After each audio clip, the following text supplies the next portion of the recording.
قیامت کے دن اللہ فرمائے گا ابن آدم سے کہ میں بھوکا تھا، مجھے کھانا نہیں کھلایا، تو بندہ کہے گا مالک تو خود رازق، تو خود پالنے والا، تو خود عطا کرنے والا، بھلا آپ کو کھانا کیسے کھلاتے؟ فرمایا میرا فلاں بندہ بھوکا تھا، اگر تو اس تک پہنچتا، اس کو کھانا کھلاتا، تو فرمایا میری رحمتیں وہاں اتر رہی تھی۔ اور آج کھانا ہم اسے ہی کھلاتے ہیں جس سے ہمیں توقع ہو کہ دوبارہ پھر یہ مجھے کھانا کھلائے گا، اور آج جو کھانا کھلائے اور رجے نہیں کھلایا جاتا، بھوکے نو کون کھلاتا ہے؟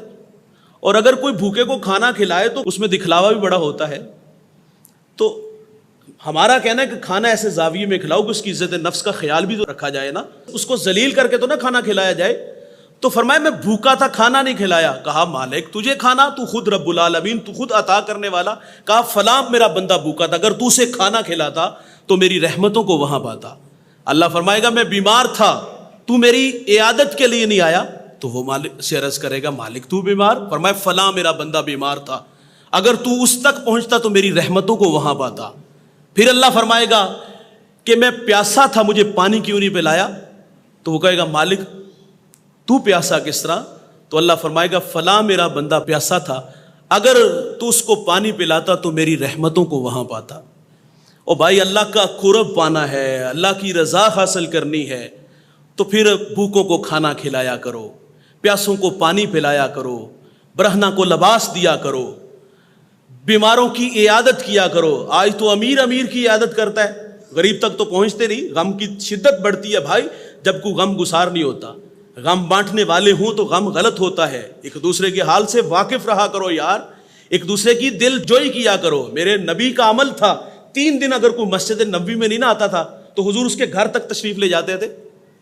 ہمارا تو کوئی مر بھی جائے عزیز دوست ہے تو ہمیں سال خبر نہیں ہوتی۔ اللہ کے حبیب صلی اللہ علیہ وسلم ایک دن فرماتے ہیں کہ آج کس نے کھانا کھلایا؟ صحابہ کا جرمٹ تھا۔ تو حضور نے حکم دیا تو سیدنا صدیق اکبر اٹھ کے کھڑے ہو گئے، ورنہ ان کا مزاج تھا کہ وہ کھانا جب لوگوں کو کھلاتے تھے تو ایسے زاویے میں کھلاتے تھے کسی کو پتہ بھی نہیں لگتا تھا، یہ ان کا مزاج تھا۔ وہ تو بڑھیا کے گھر میں جا کے مشکیزیں بھرتے تھے، وہ تو بڑھیا کے گھر میں جا کے جھاڑو دیتے تھے، وہاں صفائی ستھرائی کرتے تھے، پاؤں میں جوتے بھی نہیں پہنتے تھے، یہ ان کا مزاج تھا۔ اور ایک بوڑھا نابینا صحابی، آپ اس کے گھر میں جا کے اس کی خدمت کیا کرتے تھے۔ جب سیدنا صدیق اکبر دنیا سے چلے گئے تو حضرت عمر فاروق اس کے گھر تک پہنچے تو فرماتے ہیں اس کی خدمت میرے کندھوں پہ۔ آپ نے روٹی پیش کی تو کہا لگتا ہے وہ پہلے والا آدمی نہیں۔ کہا تم کون ہو؟ کہا تمہیں اس سے کیا، کوئی بھی ہو۔ کہا یار تو وہ نہیں لگتا جو پہلے خدمت کرتا تھا۔ کہا اس کی عادت کیا تھی؟ وہ کہتا ہے وہ مجھے روٹی چبا کے دیتا تھا۔ کہا آج مجھے چبا کے نہیں دی گئی تو لگتا ہے کہ بندہ بدل گیا ہے۔ تو حضرت عمر فاروق کی آنکھوں میں آنسو، وہ تو چھپ کے خدمت کرنے والے تھے، وہ تو کسی دوسرے بندے کو پتہ بھی نہیں لگنے دیتے، لیکن حضور نے فرمایا کہ آج کس نے کھانا کھلایا؟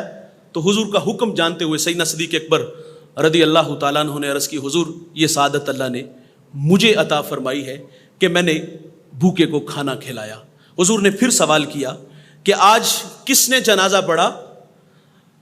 تو سیدنا صدیق اکبر رضی اللہ تعالیٰ عنہ نے عرض کیا کہ حضور میں نے جنازہ پڑھا۔ امیروں اور غریبوں کے جنازے آپ دیکھتے ہو سائز کتنے بڑے اور چھوٹے ہوتے ہیں، کیونکہ ہم مفاد پرست لوگ ہیں، ہمارے تعلق مفاد کے ہیں۔ وہ رضا والی کہانی شاید کہ کچھ ختم ہو گئی تو سیدنا صدیق اکبر نے عرض کیا حضور میں نے جنازہ پڑھا۔ تو حضور فرماتے آج کس نے بیمار کی عیادت کی؟ عرض کی حضور میں نے عیادت کی۔ حضور نے فرمایا آج کس نے روزہ رکھا؟ تو اس پر بھی سیدنا صدیق اکبر رضی اللہ تعالیٰ عنہ نے عرض کیا کہ حضور میں نے روزہ رکھا۔ میرے نبی فرماتے جس شخص میں یہ 4 خوبیاں ہوں، وہ دکھیوں کے کام آئے، وہ کسی کے زخموں پہ مرہم پٹی رکھے، وہ اللہ کے لیے صبح سے شام تک بھوک اور پیاس کاٹے، فرمایا جس میں یہ 4 خوبیاں ہیں وہ جنتی ہے۔ جنتی لوگوں کی عادتیں اپنائیں بھائی، کھانا کھلانے والا مزاج رکھو۔ صحابی رسول نے حضور سے عرض کیا حضور دل کی سختی کا علاج ارشاد فرمائے، دل سخت ہو جائیں تو اس دل کو نرم کیسے کرے؟ تو میرے نبی فرماتے مسکینوں کو کھانا کھلایا کرو اور یتیموں کے سروں پہ ہاتھ رکھا کرو۔ فرمایا جو یتیموں کے سروں پہ ہاتھ رکھتے ہیں اور مسکینوں کو کھانا کھلاتے ہیں، فرمایا اللہ ان کا دل نرم فرما دیتا ہے۔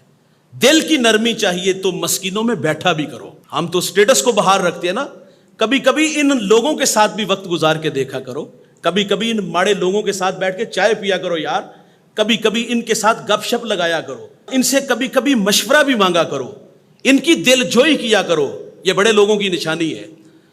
تو فرمایا اگر دل کو نرم کرنا ہے، سخت ہو گیا ہے، تو فرمایا مسکینوں کو کھانا کھلایا کرو اور یتیموں کے سر پر ہاتھ رکھا کرو۔ فرمایا اللہ دل کی سختی بہتر فرما دے گا، دل نرم فرما دے گا۔